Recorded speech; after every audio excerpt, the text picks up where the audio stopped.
Doctor Gupta साहब, माननीय श्री रामलाल जी,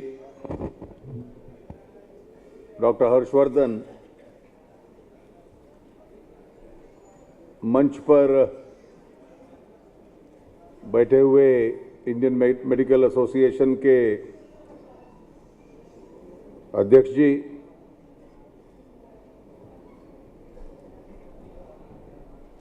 अन्य प्रमुख डॉक्टर्स और मित्रों, सबसे पहले तो मैं आप सबका बहुत आभारी हूं कि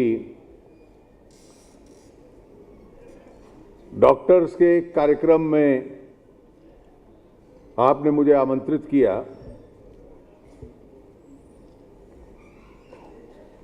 मुझे ये मालूम नहीं कि मैं किस कैपेसिटी में यहां आया हूं। पार्टी के एक प्रतिनिधि के रूप में यहां अक्सर हम लोग पेशेंट बन के डॉक्टर से संबंध रखते हैं।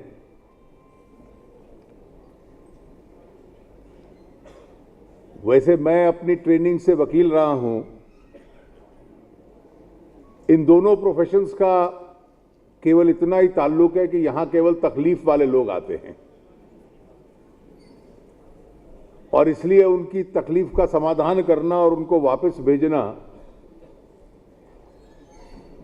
इनका एक उद्देश्य रहता है। आपने बहुत सारे सेशंस में आज मेडिकल फ्रेटर्निटी के जितने विषय हैं उनके ऊपर चर्चा की है। मैं ये मानता हूं कि इस देश का एक बहुत बड़ा दुर्भाग्य है कि हेल्थ केयर के विषय आज भी राजनीतिक एजेंडा के केंद्र में नहीं आए हैं। आजकल यूनाइटेड स्टेट्स ऑफ अमेरिका में राष्ट्रपति का चुनाव हो रहा है। अब 3 डिबेट्स होंगी। बराक ओबामा और मिट रोमनी के बीच में 3 अक्टूबर को पहली डिबेट है। जब उन डिबेट्स को आप सुनेंगे तो चाहे वो चुनाव अमेरिका का हो या इंग्लैंड का हो, किसी डेमोक्रेसी का हो, एक बहुत बड़ा स्थान, a very large amount of political space is reserved for healthcare issues.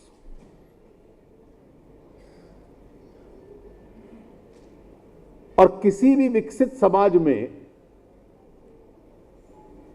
इन विषयों का बहुत बड़ा महत्व रहता है। और हमारे देश में तो जहां 2 प्रकार के समाज हैं, एक वो है जो बिल्कुल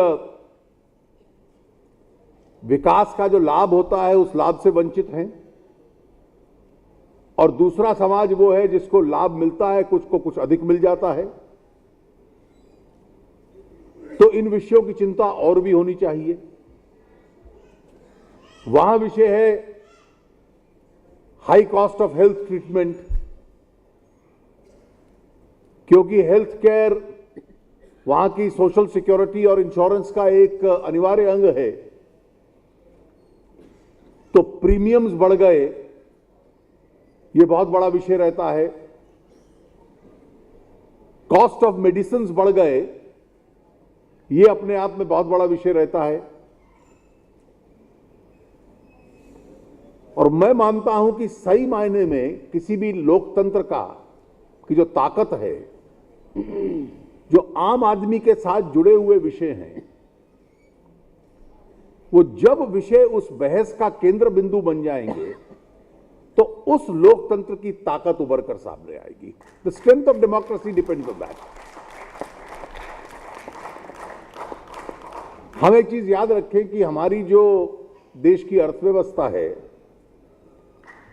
उस अर्थव्यवस्था में लगभग 60% लोग वो हैं जो एग्रीकल्चरल सेक्टर के साथ संबंध रखते हैं, और कृषि का योगदान 15% हो गया है जीडीपी में। तो 60% लोग 15% आमदनी के ऊपर निर्भर हैं। आज भी लगभग 60% सर्विसेज सेक्टर है और इसलिए हमारी अर्थव्यवस्था का बहुत बड़ा स्थान उसका है। अभी मैन्युफैक्चरिंग सेक्टर को बढ़ाने की, उसका विस्तार करने की आवश्यकता है और कृषि में से लोग खींचकर इन दोनों सेक्टर्स में आए, इसकी भी आवश्यकता है। लेकिन अगर हम इस देश की जनसंख्या देखें तो 1.2 बिलियन के करीब, और ये 1.2 बिलियन अपने आप में बोझ भी है क्योंकि सरकार के पास, समाज के पास इतने साधन नहीं हैं। लेकिन एक दृष्टि से हम देखें तो इस जनसंख्या के साथ भी हेल्थ केयर का एक बड़ा संबंध हो जाता है। अधिक लोग हैं, आपको अधिक हेल्थ केयर में इन्वेस्ट करना पड़ेगा, लेकिन बाकी देशों की तुलना में कम आयु के लोग यहां ज्यादा हैं और इसलिए हम एक यंगर डेमोक्रेसी हैं। हम में से बहुत लोग, मैं जब पढ़ता था कॉलेज में तो हम एक शब्दावली का प्रयोग करते थे, ब्रेन ड्रेन, कि हमारे व्यवस्था में से लोग पढ़ते हैं, बाहर चले जाते हैं। आज जो अर्थव्यवस्था पूरे विश्व की है उसमें एक नई कल्पना, एक नई शब्दावली का प्रयोग हुआ है, which is called the demographic differential. The demographic differential is that we are a young population, we have still not been able to control the size of a family. As against a replacement of 2, we were 3.2, we are now gradually coming down. The government target is by 2026 we may equalize. It looks unlikely. And in the Western countries, in the developed world, families are breaking up, single parents, childless couples, one child norm. वहां पे 2 का जो replacement है कहीं 1.2 है, कहीं 1.4 है। उनकी जनसंख्या कम हो रही है, हमारी बढ़ रही है। अब ऐसा अनुमान लगाते हैं कि उनकी अर्थव्यवस्था और सिस्टम्स को संचालित करने के लिए 2020 तक, आज से 8 साल बाद तक, जो ट्रेन्ड ह्यूमन माइंड्स हैं उनके पास लगभग 40 मिलियन यानी 4 करोड़ कम पड़ेंगे। और हमारी व्यवस्था में से जो लोग उभर रहे हैं इसमें लगभग 40 मिलियन 4 करोड़ हमारे पास सरप्लस होंगे। इसी को डेमोग्राफिक डिफरेंशियल कहते हैं। पहले इकोनॉमी सिर्फ ये थी कि आप अपना सामान भेज दीजिए, बाहर से पैसा आ जाए। आज ह्यूमन रिसोर्स का ट्रांसफर भी एक इकोनॉमिक रिसोर्स बन जाता है। इसलिए जितना पहले, आज से 20-30 साल पहले ब्रेन ड्रेन का विषय होता था, इस बदली परिस्थिति में बहुत अच्छी स्थिति नहीं है कि हमारी व्यवस्था में से लोग निकले, लेकिन हमारी व्यवस्था में अगर क्षमता नहीं है तो लोग पूरी दुनिया में फैलते हैं। अमेरिकन और ब्रिटिश डॉक्टर्स इंडिया नहीं आए, हमारे डॉक्टर्स वहां गए। आज यूनाइटेड स्टेट्स में से या इंग्लैंड में से भारतीय डॉक्टर्स को बाहर निकाल लीजिए तो उनका नेशनल हेल्थ सर्विस एकदम कोलैप्स कर जाएगा। मैं अच्छा है या बुरा है उस विषय में नहीं जाता, लेकिन यह वास्तविकता बन चुका है। इस परिस्थिति में इस देश के हेल्थ केयर के सामने जो विषय हैं, बहुत विषय हैं जो आपने कुछ पे चर्चा की होगी, शायद मैं प्रयास भी करूं तो सब विषयों पे चर्चा नहीं कर सकता, लेकिन पहला इसमें स्पष्ट विषय दिखता है, जितनी जनसंख्या अपने देश की है, we need many more medical professionals, we need many more paramedicals. Paramedicals तो, नर्सिंग के लोग तो बाहर जाने भी लग पड़े हैं, और वो इसलिए लग चुके हैं कि वहां पर लाइफ एक्सपेक्टेंसी बढ़ गई है, फैमिली सिस्टम कोलैप्स कर चुका है और वृद्ध आयु के लोगों को केवल हॉस्पिटल में नहीं, घरों में भी नर्सिंग चाहिए। और इसलिए भारतीय नर्सिंग की बहुत डिमांड है। शायद इसीलिए देश भर में अब सरप्लेज हो गया नर्सिंग इंस्टीट्यूशंस का। लेकिन मेडिकल प्रोफेशनल्स की संख्या इस देश में बढ़नी है। एक वक्त था कि हमें लगता था कि केवल सरकार ही मेडिकल कॉलेज खोलेगी। सरकार ने अच्छे मेडिकल कॉलेजेस खोले, इसमें कोई दो राय नहीं। आज भी इस देश के बहुत अच्छे मेडिकल कॉलेजेस और उन कॉलेजेस के हॉस्पिटल जहां जितना अनुभव मिलता है वो गवर्नमेंट सेक्टर के हैं। व्यवसायिक दृष्टि से कुछ लोगों ने खोले, लेकिन पिछले 20-25 सालों में प्राइवेट सेक्टर मेडिकल कॉलेजेस की भी व्यवस्था आरंभ हुई। कुछ शहरों में है, अधिकतर शहरों के आउटस्कर्ट्स पे हैं। बाहर होते हैं तो पेशेंट्स की कमी होती है। लेकिन मैं चाहूंगा कि कभी इस पे बहस हो कि what are we doing to increase the number of medical institutions so that we can produce more doctors. One good step which was taken about 2-3 years ago was to almost double the postgraduate seats, because your number of specialists will increase. क्योंकि आज भी medical professionals कि हम शहरों से बाहर चले जाएं तो बहुत बड़ी कमी है।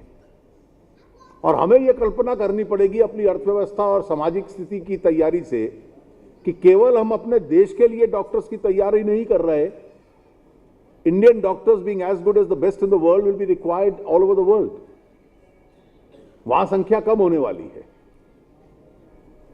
और इसलिए ये ट्रांसफर ऑफ ह्यूमन पॉपुलेशन है, उसकी वजह से हमें अपने यहां भी चाहिए, बाहर भी चाहिए। और इसलिए व्यवहारिकता चाहिए होगी। और मेडिकल इंस्टीट्यूशंस जो अपने देश की हैं और सरकार, they have to put their heads together and to multiply the number. कुछ लोग कहते हैं कि कुछ प्राइवेट इंस्टीट्यूशंस का स्टैंडर्ड उतना अच्छा नहीं है। स्वाभाविक है, ऐसा होगा। लेकिन मुझे कई बार सरकार की तुलना में बाजार पे ज्यादा भरोसा होता है। आज इंजीनियरिंग सीट सरप्लस है, शायद डेंटल सीट्स भी सरप्लस हो रही हैं। जिस तरह नर्सिंग इंस्टीट्यूशंस खुल रही हैं वो भी बढ़ जाए।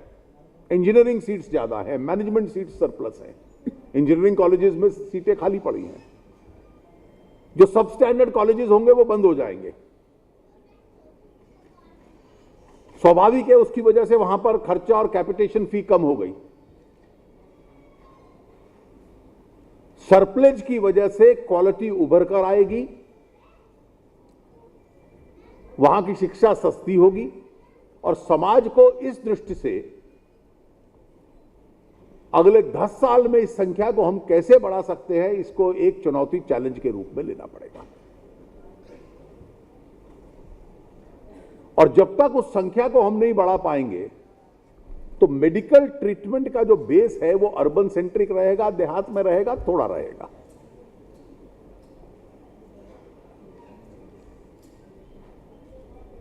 अब देश में अगर हेल्थ केयर देखें तो दूसरी चुनौती बहुत बड़ी है। स्वाभाविक रूप से ये 2 हिस्सों में बटा हुआ है और ये किसी भी देश में यह होगा। सरकार को जो व्यवस्था बनानी है वो आम व्यक्ति की सहायता हो पाए, और इसके लिए जितने भी राज्यों के, केंद्रों के इंस्टीट्यूशंस हैं, ये इंस्टीट्यूशन सारे के सारे जो बनते हैं वो आम व्यक्ति और जरूरतमंद व्यक्ति के लाभ के लिए बनते हैं। अब सारा बोझ इन संस्थाओं पे आ जाए ये हो नहीं सकता। इसलिए निजी क्षेत्र के अस्पताल, निजी केस के छोटे nursing homes, private medical practitioners, इनकी संख्या बहुत बढ़ रही है।